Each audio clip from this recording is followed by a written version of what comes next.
Mujeres sembrando sueños. El podcast donde cada historia es una semilla. Bienvenidas al viaje. Presentado por Ludi Adelino.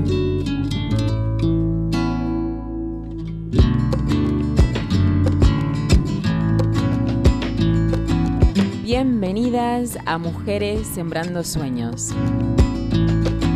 En el episodio de hoy hablamos con Yasmín Romero Epiayú.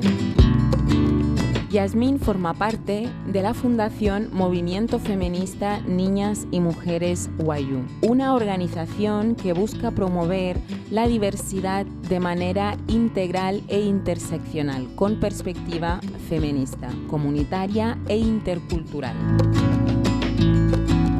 También defiende activamente la naturaleza denunciando megaproyectos que amenazan la pervivencia de los pueblos indígenas.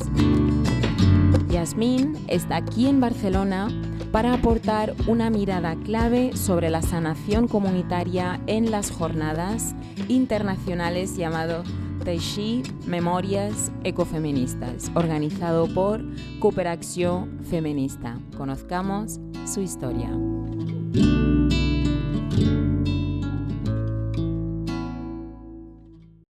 Hoy estamos acompañadas de Yasmín Epiayú. ¿Estoy diciendo bien tu apellido? Sí, está bien. Muchísimas gracias por aceptar compartir esta conversación, esta charla con nosotras.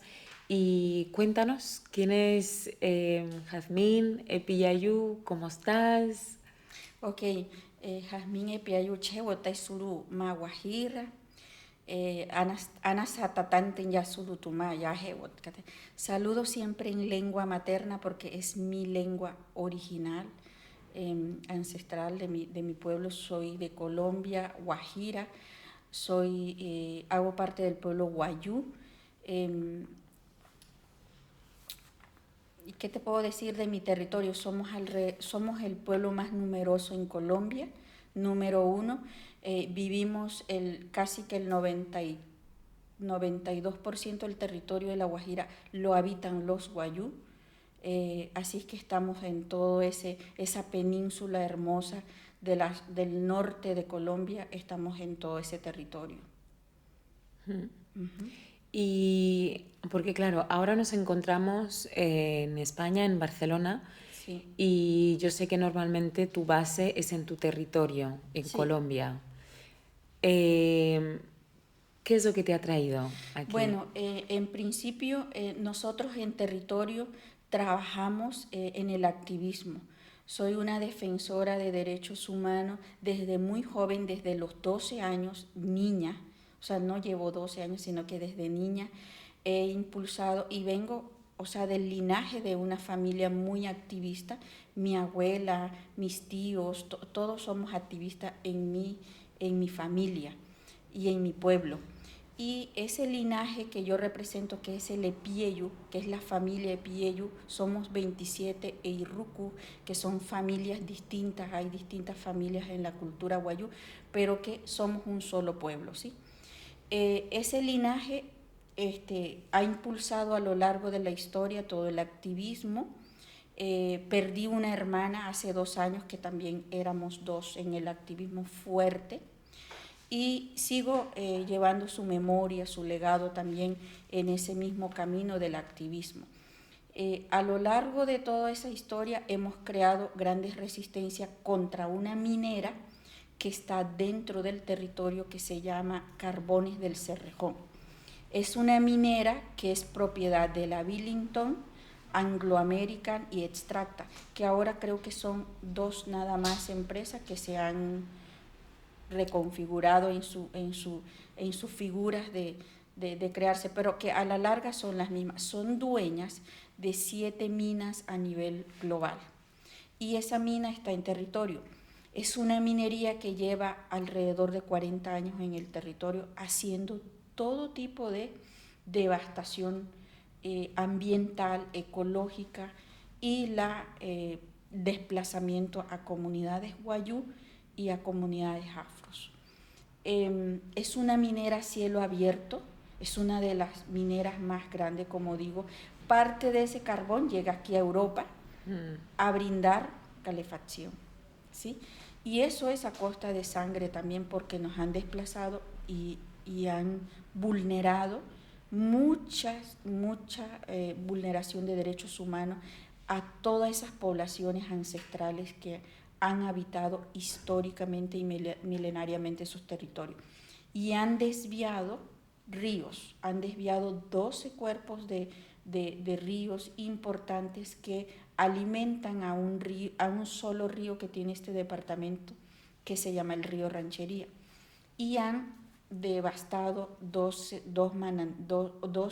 importantes reservas también de agua que alimentaban a ese río, ¿sí? Y ha destruido 12.000 hectáreas de bosque seco tropical. Esa es la gran magnitud de esta minera. Es una minera que está prácticamente acabando con la supervivencia, la vida humana de estas comunidades que viven en esta zona. Pero sumado a esto, no solamente es la minera la que está, ¿no? Hay 17 empresas transnacionales que vienen por las energías eólicas, hidrógeno verde, para poder sacar toda la riqueza del viento, que el viento para nosotros es un dios. Así como lo es el carbón, también es un órgano de la madre tierra, ¿no? Entonces todo esto nos ha llevado a que día a día alcemos más nuestras voces. Soy una de las voceras de mi territorio, pero hay muchas, ¿no? En especial las voces son femeninas, porque también llevo la bandera del feminismo en nuestra sangre, porque también está la estructura patriarcal interna, que también tenemos que lucharla dentro de la cultura. Es una estructura patriarcal que se sigue como las dinámicas del patriarcado en el Estado, ¿sí? Entonces el machismo también es otro fenómeno con lo que nos encontramos internamente y nos toca debatir externamente también, ¿no? Es un tema que también es parte de toda esta lucha o la reivindicación que hacemos para igualar los derechos, que no deberíamos estar luchando las mujeres para hablar de igualdad cuando los derechos deberían ser en igualdad de condiciones. Pero tristemente es así, ¿no? Entonces esa lucha también es abanderada por muchas mujeres. Hay alrededor de la transición energética, que tiene que ver con estos nuevos modelos de energía y sostenible, pero que no son ningún sostenible porque impactan, hacen daño y crean desplazamiento. Hay un grupo de mujeres que yo represento también, que se llama las Guardianas del Viento. Somos 44 mujeres y también hay hombres que son autoridades ancestrales de los territorios que articulan ese movimiento, y somos otro nuevo movimiento que se está fomentando para poder contrarrestar las acciones negativas de estas empresas que llegan a territorio. Para saquearlas. Sí, correctamente, que llegan a saquear porque ya lo están haciendo, ¿no? Claro.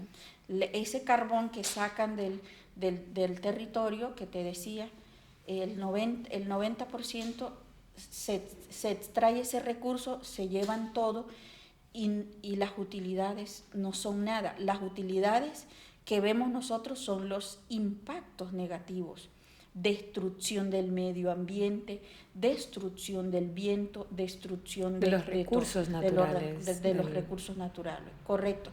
Esto es lo que se traduce para nosotros, pero en términos de utilidad o ganancias, no hay ganancias. Las ganancias son la miseria que nos están dejando en territorio. Y esto ha sido una pelea a toda costa. Hay una dentro de esas batallas que mucha gente nos decía que era imposible, es que le hemos ganado una batalla increíble a esa minera, y es que en el año 2016 plantearon desviar 27.7 kilómetros del río Ranchería, el único río que alimenta al departamento de La Guajira. Imagínense ustedes cortarnos el río, desaparecer un río, pues obviamente nos vamos a morir, ¿no? Entonces nosotros le ganamos esa batalla.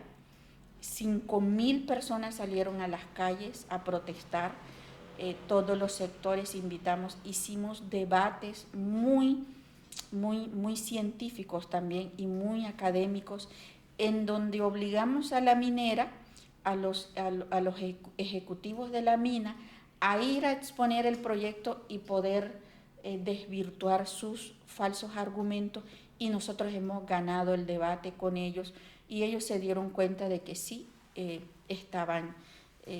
de que los obligamos realmente a decir de que era imposible hablar de sostenibilidad o de que el río iba a continuar su curso cuando se va a extraer 500 millones de toneladas de carbón debajo del lecho de ese río. Es imposible que vuelva a su curso nuevamente. Es increíble cómo las empresas llegan hasta cierto punto donde solamente les interesa el dinero, el ganar. Es muy fuerte como seres humanos teniendo esta perspectiva de poder decir, tienes el poder para hacer el bien, para sembrar el bien, para ayudar a personas, porque ir a hacer estas cosas, ¿cuántas personas piensan que es una oportunidad? Porque a lo mejor es lo que se pueden permitir para ir a trabajar allí. Muchísima gente. Sí, la minera es más, en términos de empleo, tienen 13.000 empleos indirectos, o sea, estoy hablando de que es una minera, es una de las mineras más grandes, pero que esos indirectos pueden ser empleos tercerizados. O sea, de esos 13.000, 5.000 son directos, y eso porque la sociedad, el sindicato, que es Sintracarbón, los ha obligado a punta de mucha resistencia. También el sindicato hace paro, realizan paros o donde paralizan la mina porque sus derechos son muy reducidos, ¿sabes? Entonces, lo que ha pasado que de esos 5.000 se han reducido a 3.000, porque las maquinarias que tienen, ahora han traído maquinarias que han reemplazado a las personas que antes trabajaban claro, allí. Entonces tienen muchas dificultades, y lo peor aún de los trabajadores es que están muy enfermos, ¿sí? Enfermos de infecciones pulmonares. Porque se exponen. Claro que sí. Entonces, demasiado. La mina no es una minera ¿qué puede estar haciendo una mina que nos ha traído todas las problemáticas por haber, en términos de salud, en términos de economía, en términos de biodiversidad, en términos de todo, ¿no?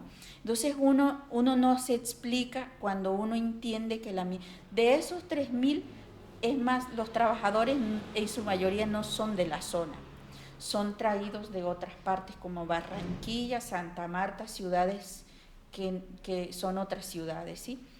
Y uno dice, es indignante a tal punto ver esta minera de cómo, cada día reduce más los derechos que tenemos sobre estos recursos que tenemos, de la manera como lo están haciendo. Entonces, no es una rentabilidad, no es ninguna ganancia.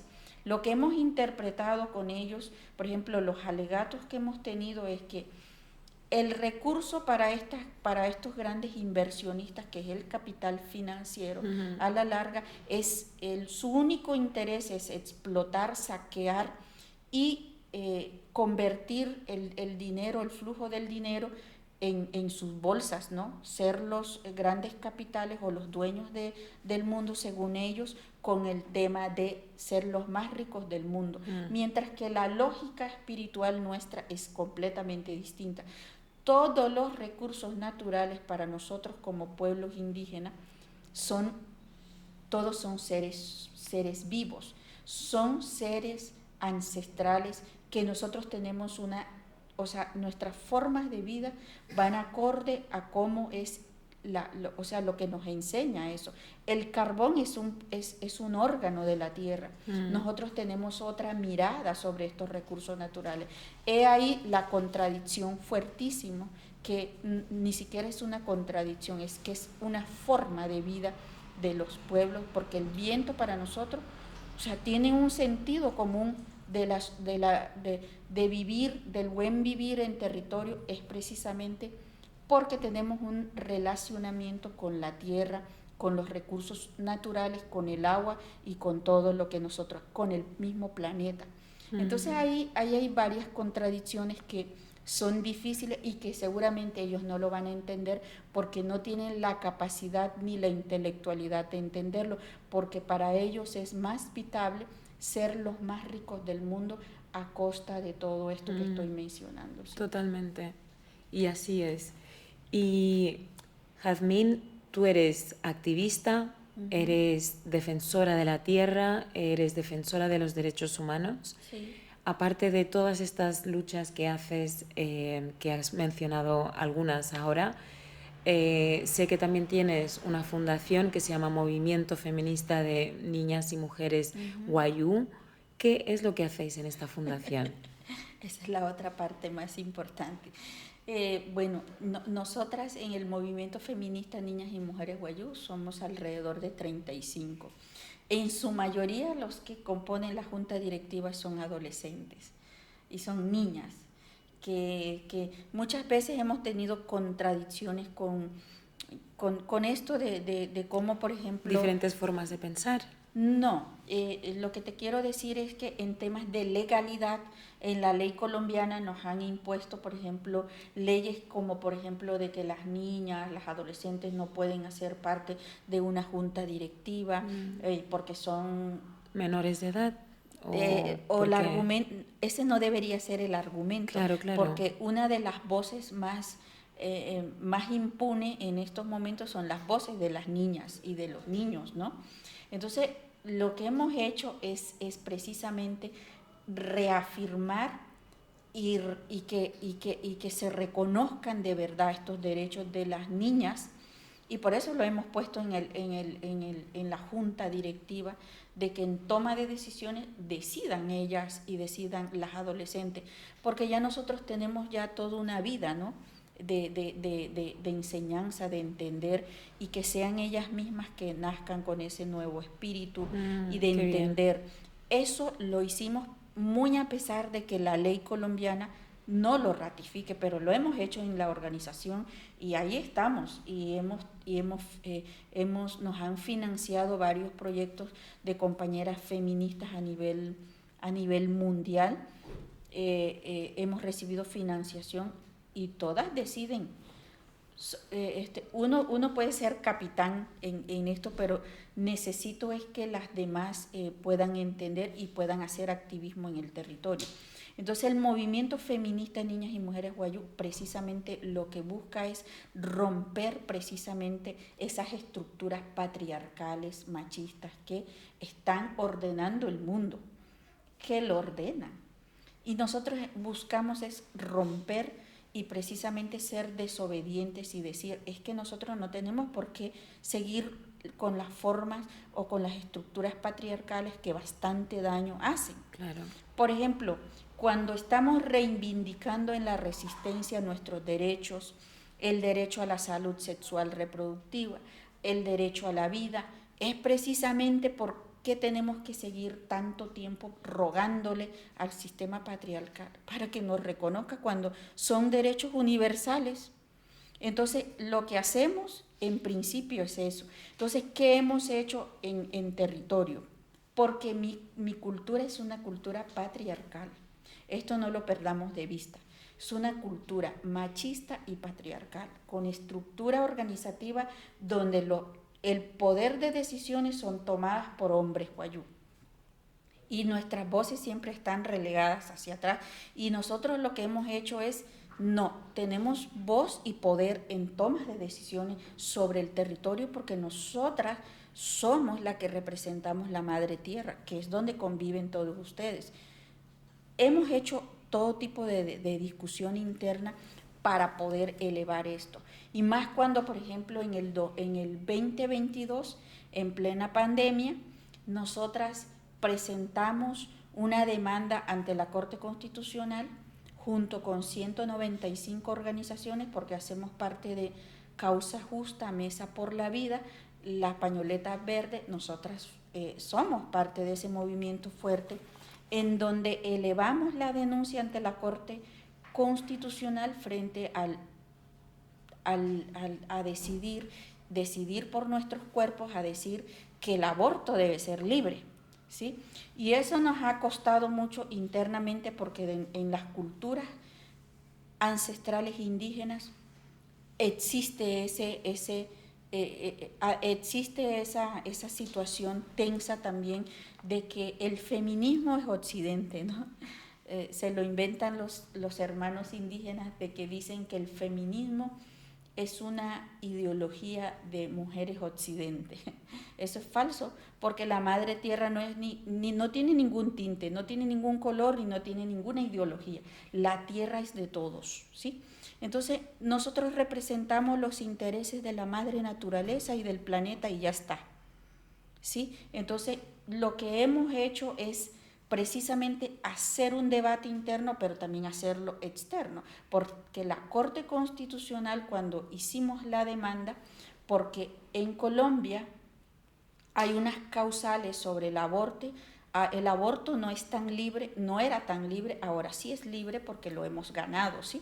Entonces la Corte nos exigió a nosotros presentar elementos probatorios de por qué el aborto es tan importante para nosotras como Wayuu, y nos tocó hacer todo un trabajo de investigación en plena pandemia, buscar testimonios, y en donde nosotros sacamos todos los elementos, la investigación, porque soy investigadora, y donde entrevistamos a las abuelas espirituales, porque en mi cultura las que lideran la espiritualidad son las mujeres Wayuu, y en donde ellas nos decían que había plantas para abortar.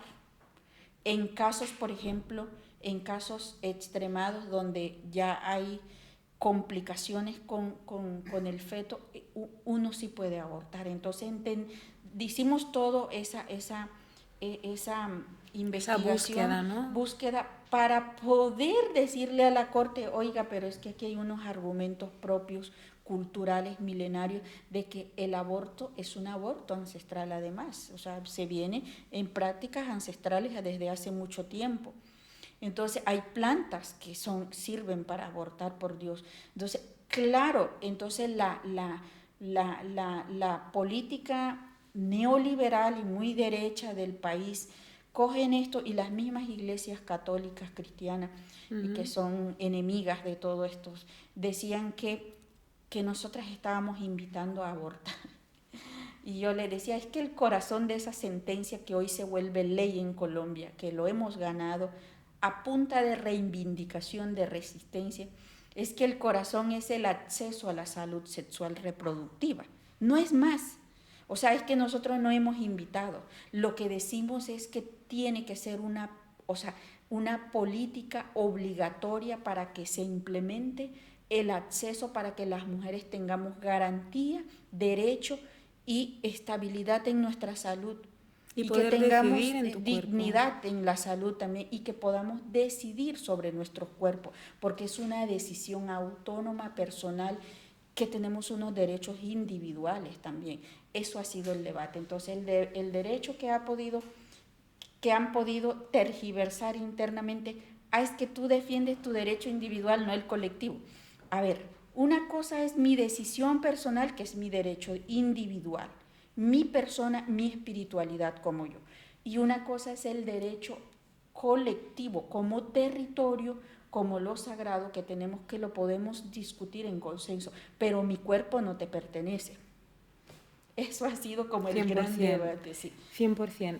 Al principio comentaste que normalmente en el pueblo Wayuu los hombres son quienes tienen más presencia, ¿no?, en la toma de decisiones y demás.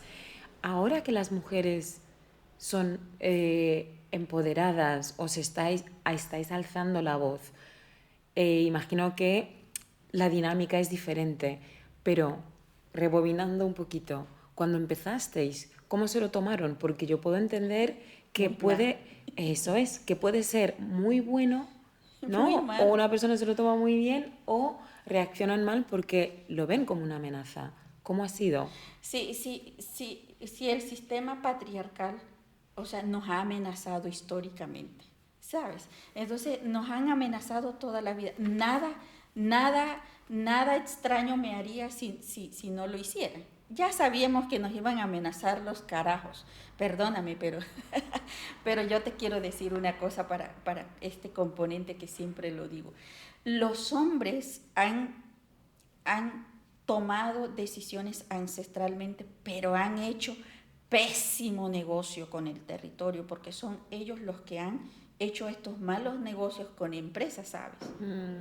Hay una figura de autoridades tradicionales que son figuras de autoridades de carpeta de negocio que hemos dicho, que son los que precisamente cogen todas estas empresas o gobiernos para hacer mal negocio en cuanto a los recursos naturales en territorio. En su mayor parte son hombres. Habrán unas varonesas que se articulan con ellos que yo no sé por qué no piensan antes, pero sí lo hay.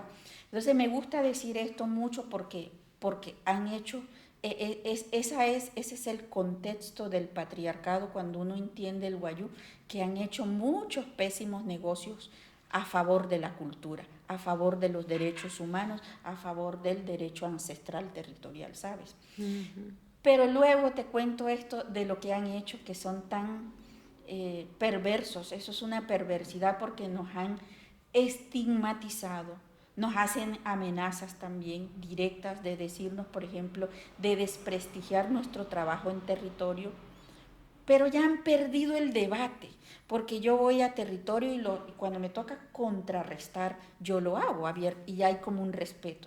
Y hemos sido muy sutilosas en manejar el discurso, pero también de manejar el argumento contra ellos, y los hemos debatido públicamente, entendiendo de que y también debates serios en donde los hemos dejado sin argumento frente a este feminismo que ellos quieren generar todo un discurso falso, un ¿no? discurso falso para que la gente lo pueda replicar, reproducir, y lo hemos desmoronado de una manera vital, en donde hemos dicho, por ejemplo, los argumentos sólidos que hemos tenido para hablar de aborto abiertamente, de la autonomía, del derecho propio, de la decisión personal de mi cuerpo, de cómo yo interpreto mi cuerpo y cómo no permito que se generen violencias basadas en género, de cómo los hemos aniquilado en todas partes, ¿sabes?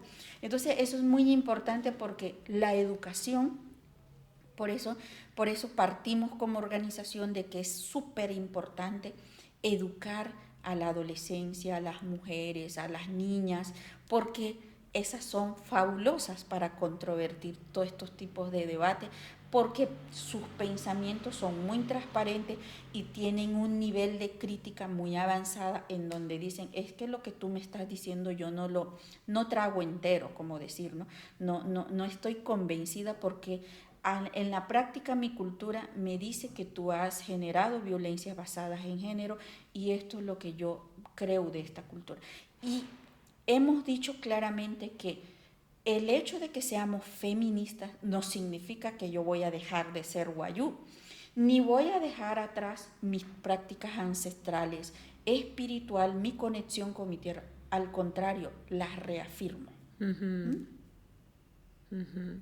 Me parece increíble el trabajo que estáis haciendo, la fuerza que se tiene que tener también, y lo afortunada también que son esas jóvenes que están alrededor vuestro, sí, trabajando y pudiendo participar en estos espacios de toma de decisiones. Es una gran transformación también, ¿no? De poder pasar esos conocimientos, esa fuerza, ¿no? Y estar detrás, ¿no? En plan, que estén adelante, que sigan con el camino, con la lucha, porque ya lo tienen casi todo, ¿no? Pero estamos aquí atrás, ¿no? En plan, es una lucha que es intergeneracional. Sí, correcto, esa es la palabra, sí. Pero demasiado, sí, claro, porque creo que cuando nosotros relevamos, o sea, me gusta, no me gusta ser, o sea, uno sí tiene un tesoro que la tierra te dice, tú no me puedes abandonar, tú tienes que seguir el legado. Uh-huh. Es como el mensaje que uno da, porque por eso uno viene a tantos espacios. Pero yo siempre he insistido a las hermanas de cooperaciones internacionales que dentro de esos procesos existan otras voces. Hay voces de niñas, de adolescentes que pueden venir a hablar y que son extremadamente brillantes. O sea, muy brillantes porque ni siquiera están repitiendo el discurso o lo que uno está planteando, sino que ellas mismas entienden. Por ejemplo, en las Guardianas del Viento hay jóvenes y son ellas las que están creando contenidos. Yo no les digo hagan contenido. De hecho, yo no soy tan amante a todo lo de la tecnología porque decía que yo no tengo nada de esto, que tengo Facebook, que tengo lo más esencial, WhatsApp y correos electrónicos, y solo me dicen, oye, te vi en una entrevista por allá, y yo busco y encuentro. Pero entonces estas niñas tienen todas las redes y la utilizan a su favor, ¿no? Uh-huh. Entonces, a su favor es que hacen entrevistas cuando están en reuniones y yo le digo, vaya, yo te vi en una entrevista y me la han pasado. Entonces uno se llena de mucha alegría y de mucha fortaleza, orgullo, ¿no? También de decir, estoy haciendo la tarea muy bien. Uh-huh. Entonces esas voces son las voces que necesitan esta sociedad, que además son milenios, ¿no? Tienen otro entendimiento, ven otras formas, pero que entienden esto, porque es muy difícil en estos momentos que se entienda lo que nosotros hacemos, ¿sabes? Entonces hay sociedad, en la sociedad tenemos niños que ya dicen, yo no quiero ser activista como tú. Por ejemplo, mi propio hijo me lo dice, pero yo sé que en cualquier momento vas a coger ese camino, pero no lo puedo obligar. Entonces, por ejemplo, ese asunto de que ellas lo hagan y que no me vean a mí, creo que es fabuloso. Es fabuloso porque totalmente. Ellas tienen más seguidores que uno. Claro, sí. Totalmente. El hecho de que les nazca sin que haya ninguna obligación, ¿no? Por parte de alguna persona en la comunidad, o que eso a veces suele pasar, ¿no? También. Sí. Y esto ahora en varios países así de África, tanto en Guinea como en Senegal, como que pasa también esto, ¿no? Que muchos jóvenes deciden romper con lo que como que se les obligaba o se espera, ¿no? de ellas, ¿no? Lo típico en la familia. Pues mi familia, mis padres esperan que sea un médico o que sea un abogado y yo quiero ser bailarina o artista, ¿no? El hecho de poder encontrar también esa conexión, cómo fusionar tu pasión con lo que tú sabes que te pesa o lo tienes allí como de la cultura, es muy importante. Yo creo que el hecho de tener también esto y que lo hagan las niñas de por sí porque les nace es un puntazo, y también no porque ellas estén haciendo algo bien, sino que porque también todas estáis haciendo algo bien, y eso también es lo que llega, ¿no? Y te quería preguntar un poquito más sobre el pueblo Wayuu.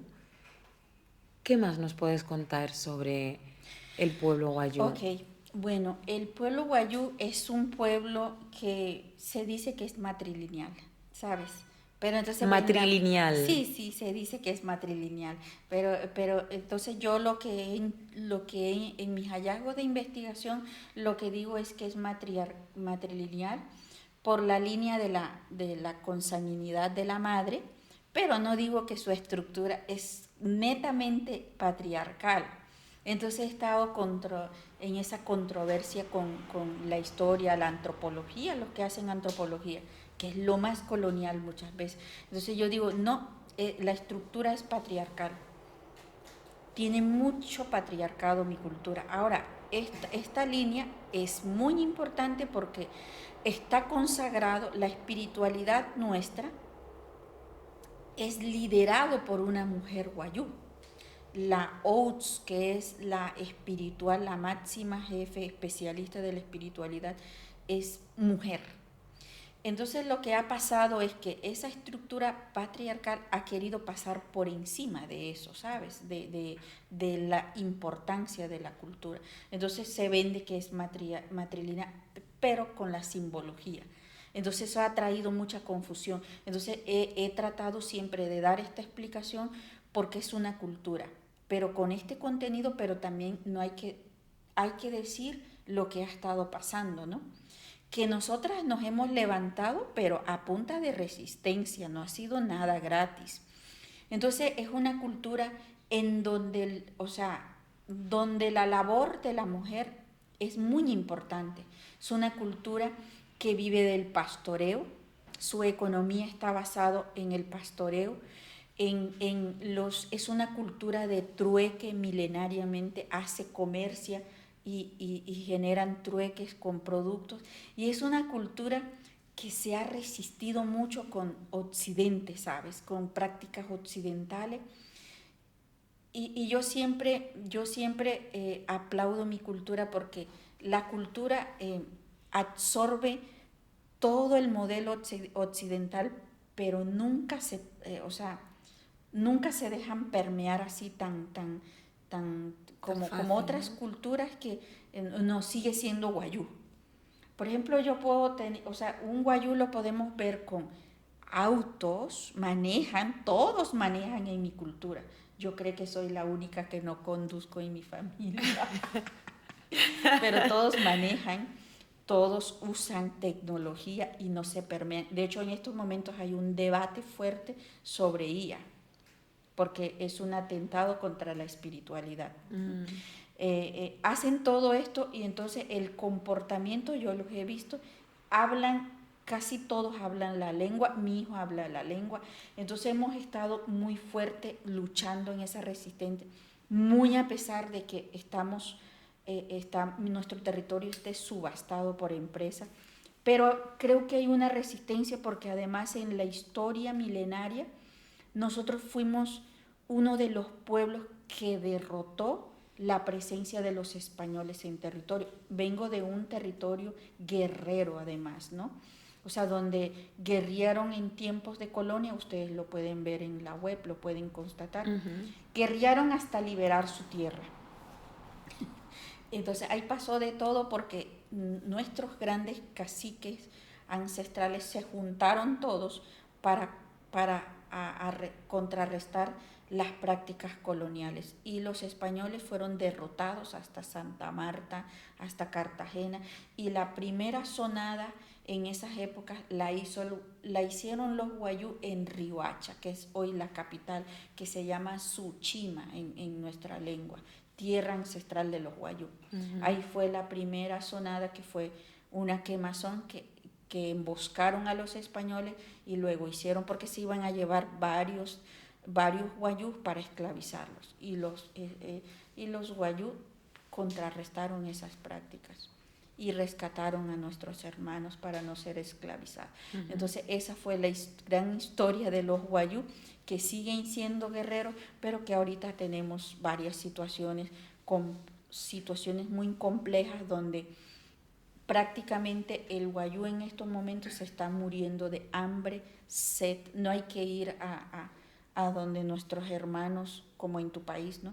que es terrible. Entonces la situación, la precariedad, por ejemplo, en la salud, en el acceso a los servicios, es gravísimo. Gravísimo porque lo que han hecho es crear estructuras paternalistas, asistencialistas en el modelo de economía propia en los territorios, ¿sabes? Entonces hay unos territorios que se resisten porque además estamos muy dispersos en todo el territorio guajiro, norte, centro, sur, este, oeste, estamos en todo lado. Hay unos que la están pasando muy mal, que son los de la zona norte de la Guajira, que viven situaciones muy profundas porque es mucho desierto. entonces no se cultiva tanto, ¿sabes? Se cultiva en épocas de invierno y la lluvia se está escaseando mucho. Y porque obviamente hay unos daños, impactos irreversibles al territorio, presencia de megaproyectos, explotación, etcétera. Entonces ese es como todo el pueblo wayú. Tiene una riqueza increíble sobre la cultura, la tradición, mitos, leyendas, historias hermosas en la cultura. Todavía está muy vivo. Tenemos sitios sagrados que es Jepirrachi, que es un lugar muy hermoso que se llama Cabo de la Vela. Ese es el epicentro espiritual de nosotros, los wayú. Viajamos por el océano cuando dejamos el planeta. Qué bonito. Sí, y hacemos muchas prácticas espirituales para pervivir en el tiempo y para sanar. Cuando tenemos, por ejemplo, problemas de seguridad, o sea, nos trabajan espiritualmente. Esa es mi cultura. Es hermoso. Sí. Es muy rico. Es rico. Por eso es que están detrás de ella, ¿sabes? Totalmente. Totalmente. Por eso también es necesario el trabajo que estáis haciendo. Sí, y de muchas. Y de muchas, totalmente. De muchas. Necesitamos que esto que hago se multiplique, ¿no? Entre la misma comunidad y que puedan replicar lo que hacemos. Que, por ejemplo, a través de tu programa, las que me puedan ver puedan replicar el mensaje y puedan, porque necesitamos que esto se vuelva, en estos momentos, este momentico, he dejado un paro de resistencia de 45 comunidades contra una mega cárcel que están construyendo en territorio wayú. Ya está listo. Y es terrible, lesivo esa cárcel, mega cárcel en territorio ancestral wayú. Y la crítica más fuerte es que se supone que es un gobierno progresista, pero es un gobierno neoliberal el que nos está gobernando justo en estos momentos. No es un gobierno progresista, ni izquierda, ni nada. Es un gobierno que le juega los intereses al capital financiero y es un gobierno completamente neoliberal. Una cárcel ahora mismo. Yo me he quedado allí y...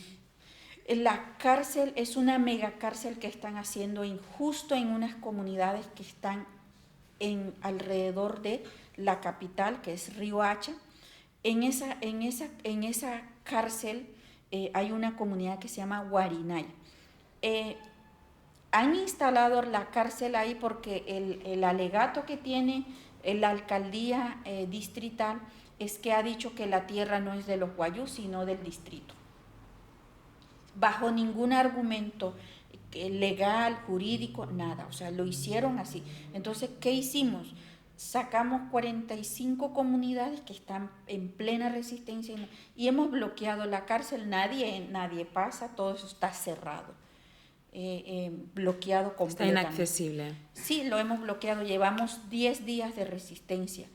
Se llama paro de resistencia o bloqueo de resistencia porque no dejamos pasar ni funcionarios, ni los trabajadores, ni nadie. Todo eso está bloqueado, lo hemos sellado. Y ahí hacemos la comida, ahí dormimos. ¿Y qué es lo que quieren conseguir? ¿Que cierren? Hay un pliego de petición. El punto número 1 es la instalación de la mesa de negociación con funcionarios con poder de decisión. Primera regla, o sea, no que nos manden un funcionario que venga solamente a escucharnos, no, sino con funcionarios con poder de decisión, o sea, altos funcionarios, es decir, el director de la USPE tiene que venir y tiene que decirnos su argumento, por qué hizo una cárcel en un territorio ancestral, en unos puntos de sitio sagrado y desconociendo el derecho del consentimiento libre, previo e informado a las 45 comunidades que están a su alrededor. Esa es la petición número 1 que nosotros hacemos, que se instale la mesa, pero con esos caracteres. No quieren llegar. O sea, el gobierno se niega a mandar los altos funcionarios. Nos quieren mandar siempre los que, yo no sé, les limpian sus zapatos. Entonces hemos dicho, no los vamos a aceptar. Y se instala la mesa y dentro de eso hacer el debate, porque tenemos científicos, tenemos técnicos, biólogos, de que nos van a controvertir todo lo que ellos digan. Entonces estamos súper preparados. Yo estoy en la mesa, estoy aquí, me da mucha pena, pero he dejado también el equipo allá para que se instale. Creo que se va a instalar mañana porque hay mucha presión. Contextualizo solo un poco, porque ahora mismo, como comentamos al principio, estamos aquí ahora mismo en Barcelona, ¿sí? Y todo esto está pasando en tu territorio, en la Guajira, ahí en Colombia. Sí. Y seguramente se va a hacer la mesa y tú vas a estar aquí aún y aún no estarás de vuelta. No. ¿Y cómo lo vas a hacer? ¿Te conectarás Pero online? Me conecto y es muy importante cuando uno tiene... La lucha tuya no para, ¿no? Da igual donde estés, siempre... Pero fíjate lo importante en ser luchador. Cuando tú tienes muchos hermanos en la misma línea, eso es importante. Allá dejé a 5 líderes. Yo le digo, está en la responsabilidad de ustedes liderar, porque he construido el pliego de peticiones con todos, pero escribiendo y dando ideas también de decir, hagámoslo así, que esté la mejor, tengamos táctica, porque también me gusta mucho la táctica, porque ellos hay que conocerlos muy bien para ganarlos, derrotarlos. Y ellos tienen claro lo que se va a hacer, simplemente mando orientación desde aquí y digo, a ver, graben las reuniones y me van avisando y me van mandando a ver en qué punto vamos. Pero no se bajen de esos puntos, esos son los puntos. Y ahí están, ayer tuvieron una reunión fabulosa, sin mí, fabulosa porque, o sea, mantuvieron la posición y dijeron, no nos vamos a sentar con ustedes no son funcionarios con poder de decisión. Y ya está. Entonces cuando uno forma, pero que hay gente que están en la misma lógica y en la misma coherencia, eso está muy bien, porque no podemos ser de todo el tiempo. Total. Me niego a eso porque a veces el ego nos traiciona, mucho, los líderes nos traiciona el ego. Entonces cuando el ego se crece, dejamos de ser grandes activistas. ¿Ves? Dejamos de serlo porque ya no es activismo, sino el ego apoderado de nosotros. Entonces no está bien. Entonces cuando somos humildes y bondadosos y entendemos que esto se tiene que compartir entre varios equipos, todo fluye. Todo fluye porque lo he hecho. En mi organización hoy no estoy mandando. Yo les he dicho a las chicas, ustedes mandan, resuelvan. ¿De dónde van a sacar financiación para esa campaña que tienen? Saquen, pero resuelvan. Yo firmo, autorizo y ya está. Tú lideras y estás ahí atrás, ¿no? Sí, y ellos yo son les los digo que están... porque si yo me pongo ahí encima, no funciona y está mal. Está mal porque toca dejar que sean ellos mismos. ¿Sí? Lo hago de ejemplo con mi propio hijo, que tengo uno solo, que va en contravía de una cultura, porque en mi cultura dicen que tengo que dejar muchas semillas. Pues las semillas las estoy dejando con mi activismo. No necesito tener muchos hijos para dejar semillas, les digo. Tengo esa contradicción porque es una cultura que se niega que yo tenga que tener un solo hijo. Y yo hago el debate, es que tengo que tener uno solo para poder direccionar todo el pueblo. Es que mi hijo, yo necesito que mi hijo se forme. Y yo necesito que mi hijo sea una persona humana y de calidad y que pueda entregar su conocimiento a la cultura también. Habla lengua. ¿Qué más quieren? Yo les digo, no, yo no necesito. Entonces, ese es un debate del patriarcado, fíjate. Jazmín tiene un solo hijo y no debería ser. Me dicen los carajos machos en reuniones, me dicen, no es guayú porque tiene un solo hijo. Porque las mujeres guayú tienen que tener ¿cuántos hijos? 10, 15, 20. Wow. Mi mamá tuvo 2 hermanos. Wow. Tengo 12 tíos, 2 fallecidos. Y yo digo, absurdo. Y entonces también con el tema de matrimonio, tienes que casarte. No, ya yo estoy casada con la naturaleza, por Dios, no puedo casarme. Entonces eso también es otra regla, una regla patriarcal, ¿sabes? Entonces casarte, la bondadosa, la que hace todo. Yo le digo, no necesito estar casada para entender que tengo que ser servicial para el mundo, por Dios. Soy servicial porque estoy haciendo activismo para el beneficio colectivo, para la humanidad y para el planeta. Entonces, esa es como la discusión que tengo. Totalmente. Jazmín, me gustaría preguntarte en relación a las otras actividades que desempeñáis en la Fundación, que sé que hacéis muchas cosas porque tenéis como muchas ramas y llegáis a muchas cosas.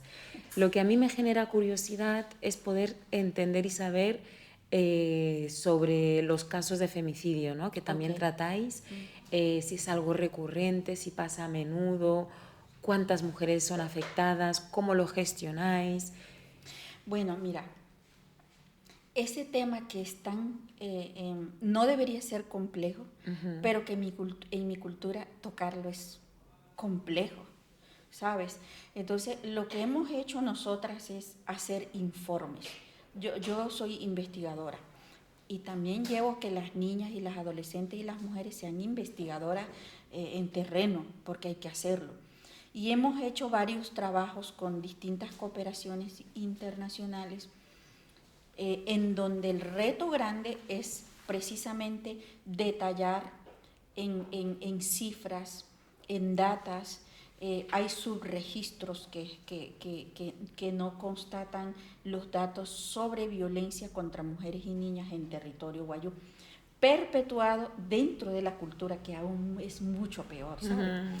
Entonces, en el 2023 y 2024 realizamos un proyecto con UFPA, que ya UFPA desapareció por todo este tema de la ola de guerras. En ese proyecto nos permitió desarrollar un trabajo, o sea, súper importante sobre la situación de las mujeres en terreno y en comunidades remotas, porque vamos a comunidades remotas donde nadie va, y eso nos permite también a hacer debates de control estatal, porque nunca van a esos territorios en donde la situación de mujeres por violencias basadas en género es terrible.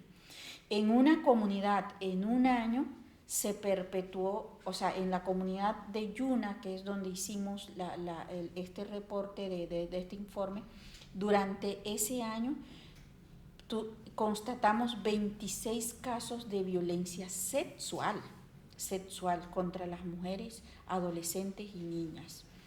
Violaciones por parejas, hay casos de incesto, dentro de la cultura, pero el caso más aterrador es este que voy a decir, es el caso de matrimonios a temprana edad. Se practica bajo el derecho mayor.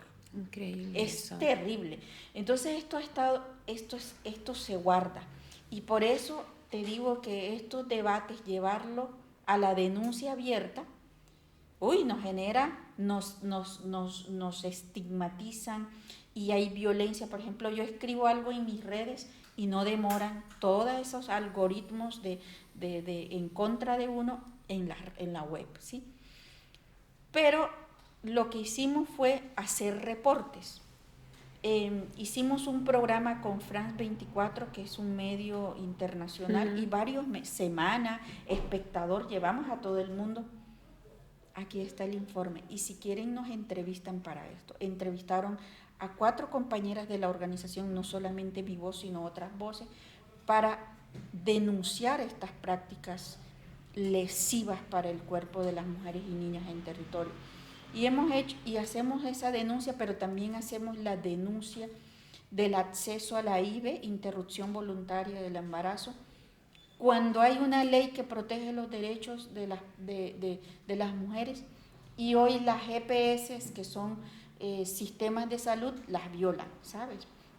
Entonces, cuando vamos y constatamos, hacemos reportes de que, mira, hay una ruta, hacemos todo el proceso de enrutamiento como lo sabemos hacer, porque estamos entrenadas para eso en IVE, y nos encontramos que son vulneradas sus derechos en los sistemas de salud, donde muchas, cuando son menores de edad, les piden un consentimiento.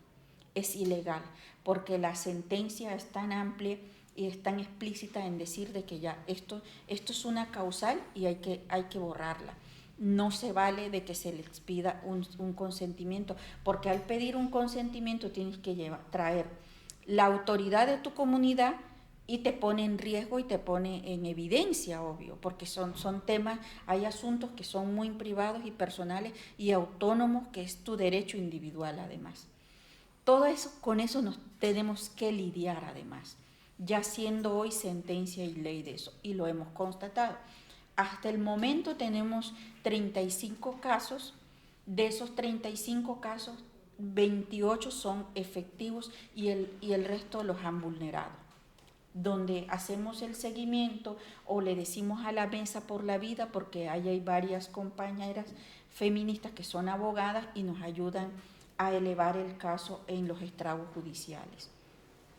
Eso ha pasado, eso te puedo decir. Ahora, del 2024 al 2026 hemos realizado un proyecto con la Embajada de España, la Embajada Francesa, a través de unas compañeras feministas también, en donde solicitamos hacer la investigación exhaustiva sobre matrimonios a temprana edad. Y es terrible ese informe. No lo hemos podido lanzar porque hay riesgos para nosotras, entonces nos tenemos que blindar muy bien, porque va a ser desastroso. Además el informe es fuertísimo, porque los testimonios que hay en ese informe son desgarradores, testimonios que hemos constatado en territorio muy serios, además porque contratamos equipos de investigadores que son expertas en violencia basadas en género, y bajo la compañía mía también, de que yo estuve muy al tanto de qué tipo de pregunta se iba a desarrollar para no generar acción con daño.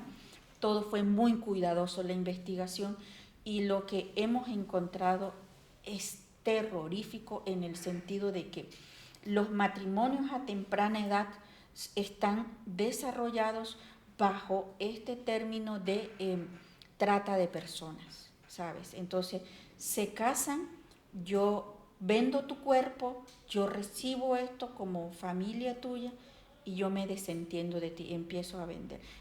Niñas de 13, 14, 12 años, bajo esas condiciones indignas, inhumanas, en donde hay de todo. Hay unas que se han suicidado, que es doloroso yo contarte eso, porque es un informe que hemos estado guardando, pero también en el momento indicado lo publicaremos, porque se requiere sanar mucho el espíritu de las heridas que están abiertas, ¿sabes? Porque es un informe doloroso, que los casos que hemos encontrado, o sea, yo duré mucho tiempo enferma de las entrevistas, porque fueron dolorosas, muy dolorosas, porque son cuerpos de niñas que fueron abusadas, además, obligadas a ser mamás siendo niñas, ¿sí?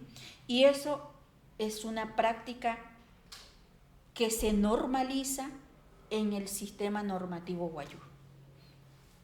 Y en muchos otros sitios sí, también, claro, tristemente. Tristemente, y en todo, yo me atrevo a decir, y lo digo aquí, no me importan las lluvias de críticas que me caigan, pero en todos los pueblos indígenas es un sistema que opera bajo la impunidad y no pasa nada, ¿sabes? Y sí lo voy a decir, y lo he dicho porque esa es una de las grandes defensas que tengo, porque no tolero yo toda esta situación. Por eso es que nos hemos vuelto desobedientes y decir, es que ¿cómo nos van a obligar a casarnos? Además, porque el tema de la dote, existe el tema de la dote en la cultura, y bajo estas reglas de la dote es que se perpetúa todas las formas de violencia. La dote, he escrito un artículo que dice que la dote es un justificante de violencia basadas en género contra el cuerpo de las mujeres y niñas. Está en la web. Eso me generó todo tipo de críticas, pero también muchas personas llamándome, pidiéndome entrevistas, y yo las di. Y un día en un congreso de guayús, lo dije abiertamente, me sacaron del evento. Pero lo dije, me voy con el espíritu sano porque lo he dicho. Y lo voy a seguir diciendo porque es un asunto. Mira, voy a dejar este mensaje aquí. Ninguna cultura puede pervivir en los tiempos si se sigue permitiendo las violencias basadas de género contra mujeres y niñas a nivel global. Eso ninguna. No se puede hablar de ninguna cultura es estática y ninguna cultura puede hablar de avance cuando los derechos se permitan estas violaciones en territorios, sea guayú, sea otro pueblo, o sea el mismo mundo occidente que permita esto. Entonces yo siempre lo digo, ¿no?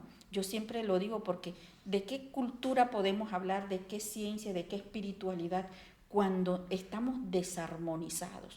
Cuando hay una desarmonización con nuestros propios espíritus porque se permiten violencias contra el cuerpo, contra el espíritu, contra los órganos, contra todo. Es inhumano. Contra la naturaleza, claro, es inhumano. Es inhumano, básicamente. Y es muy fuerte. Sí. Madre mía, son muchas ramas Sí. en las que estáis Estoy actuando. metida en un chicharrón, pero... Totalmente. ¿Cómo te organizas tú? Bueno, Tú a nivel, siempre... a nivel personal, tu vida, tu persona, tu cuidado. Porque estamos hablando de que estamos enfrente con muchas actividades, con muchas luchas, sí, pero también es importante cuidarse, es importante escucharse, porque en el momento en el que tú no estás bien no vas a estar a la altura de llegar a todas las cosas que uno está haciendo, ¿no?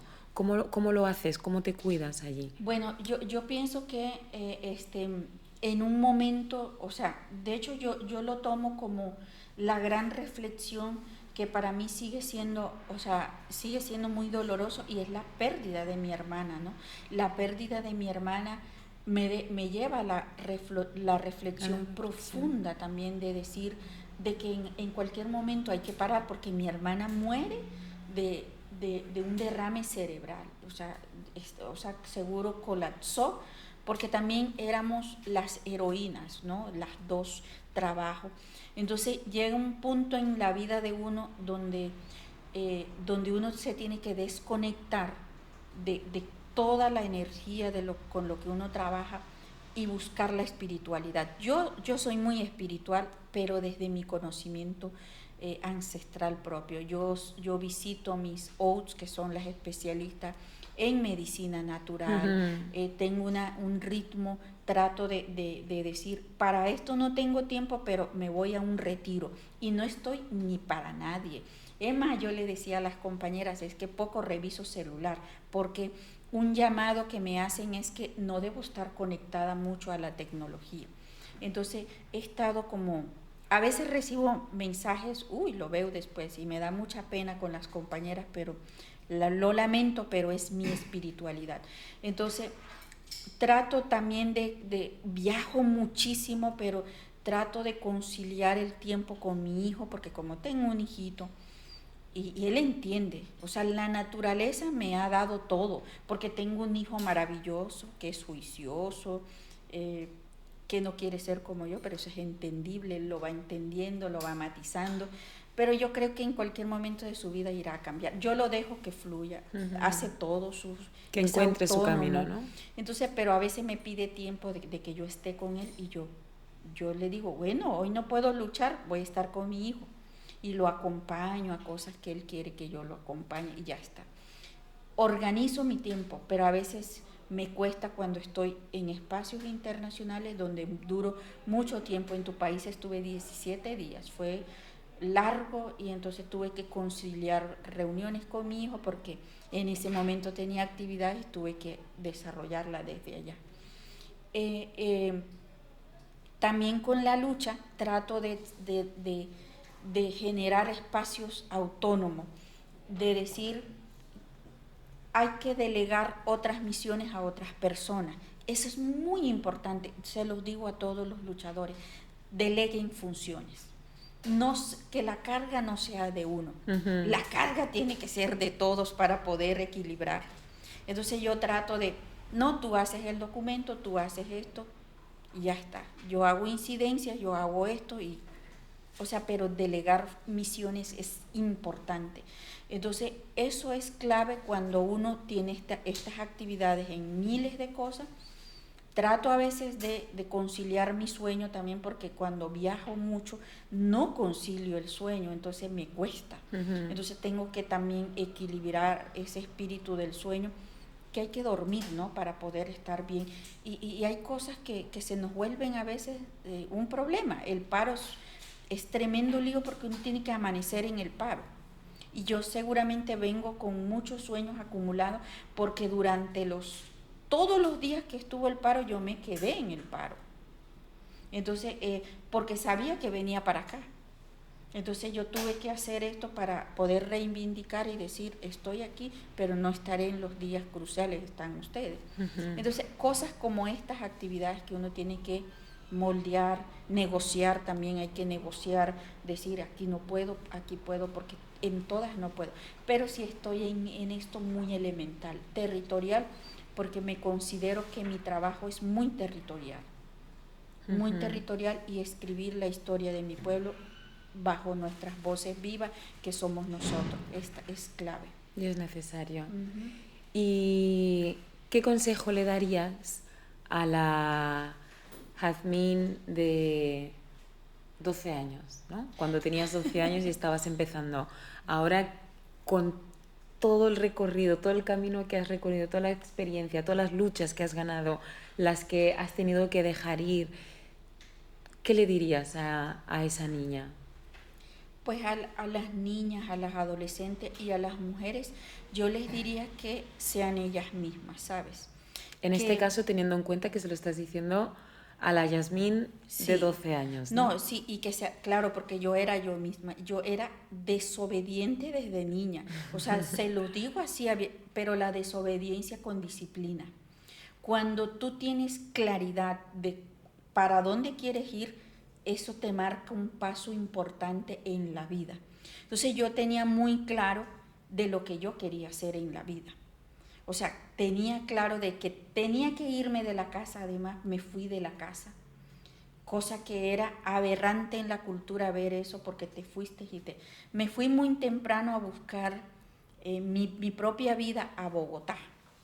Allá aprendí muchas cosas, pero también recibí muchos golpes, pero que esos golpes yo después los abracé. Entonces yo creo que cuando uno tiene los principios también, que es súper clave entender los principios de uno, la ética, porque si tú te vas, o sea, bajo qué pretexto te vas y qué piensas hacer al llegar. Entonces cuando me fui, me formé, pero yo decía, me voy a formar, pero todo mi trabajo va a ser en desarrollo y beneficio de mi pueblo. No me voy a quedar en la academia, no me voy a quedar en una oficina ganando dinero o teniendo una vida de tecnócrata, sino que me voy a poner mis servicios al pueblo. Eso hice. Es clave esto también, y no venir con mi tecnocracia a territorio tampoco, sino ser muy humilde, y el ego hay que trabajarlo mucho, compañeros. Es un tema que yo hago mucho énfasis, porque el ego lo tenemos todo. Y cuando nosotros trabajamos equilibradamente con él, se armoniza. Hay que armonizar el ego, porque a veces queremos llegar al territorio queriéndonos saber todo, entendiendo todo, y que somos los más sabios y los más especialistas, y no es así. Hay gente mucho más de mucho conocimiento, que son los ancestros que están en territorio, y nosotros tenemos que moldear el discurso y el conocimiento. Cuando tú manejas el conocimiento a nivel, te va muy bien. Cuando entiendes el otro y entiendes al ancestral y te entiendes tú misma como académica, te va perfectamente. Pero cuando no existe entendimiento, te va muy mal. Entonces el mensaje es precisamente esto, que sepamos direccionar nuestros pensamientos con los ancestrales, con las mujeres, con las especialistas, con todos los que están en terreno. Por mucho que tengamos academia, no todo no lo sabemos. La academia nos brinda 4 paredes, y todo un conocimiento, pero el propio conocimiento está en los territorios, está en el agua, está en la naturaleza, está en todo lo que está en el territorio. Principio. Jazmín, te voy a hacer la última pregunta, ahora ya que estamos acabando, y ya más o menos me lo puedo intuir, ¿no? Pero igualmente te la voy a hacer para escucharlo, ¿no? Si pudieras cambiar algo, si tuvieras todos los recursos necesarios, todo el dinero necesario, toda la valentía necesaria... Te has quedado así. ¿Qué es lo que harías para cambiar el mundo o para cambiar tu comunidad o en tu territorio? ¿Qué es lo que harías? No necesitamos cambiar nada. Ah, bien. ¿Sabes? No necesitamos cambiar nada porque nuestros intereses no es el mismo interés de los que hoy se autoproclaman como cambios, ¿sabes?